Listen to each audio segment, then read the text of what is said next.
नमस्कार मित्रांनो, माझ्या चॅनलमध्ये तुमचं स्वागत आहे.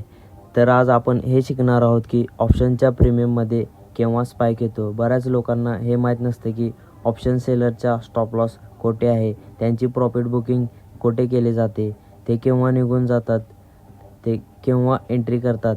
चला तर मग आज आपण चार्टच्या मदतीने समजून घेऊया.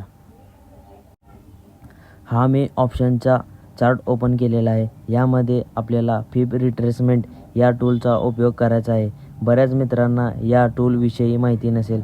काळजी करू नका मित्रांनो, नेक्स्ट व्हिडिओमध्ये आपण याविषयी चर्चा करूयात. फिब रिट्रेसमेंट टूलमध्ये घेतल्यानंतर पहिल्यांदा आपल्याला हाय आणि लो मार्क करायचा आहे. ऑप्शनचा हाय म्हणजे सेलरची एंट्री बघायची आहे. सिम्पली आपल्याला लेटेस्ट हाय आणि लेटेस्ट लो मार्क करायचा आहे. आता मी इथून हाय आणि याचे लो इथं मार्क करत आहे. पहिल्यांदा आपल्याला याची जी लेवल आहे ते बघायचे आहे. यामध्ये फक्त आपण 0.6 आणि 0.7 ही लेवल बघायची आहे. यामध्ये तुम्ही बघू शकता ऑप्शनने 0.6 ही लेवल ब्रेक केलेली नाही. जेव्हा ही लेवल ब्रेक करेल तेव्हा आपल्याला तो ऑप्शन बाय करायचा आहे आणि ऑप्शनचा चार्टमध्ये 5 मिनिटाचा किंवा 15 मिनिटाचा टाईम फ्रेम असला पाहिजे.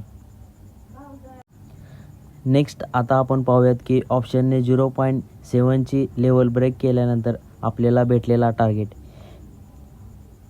इथून या ऑप्शनचा हाय आणि मार्क करत आहे आणि लो मार्क करत आहे.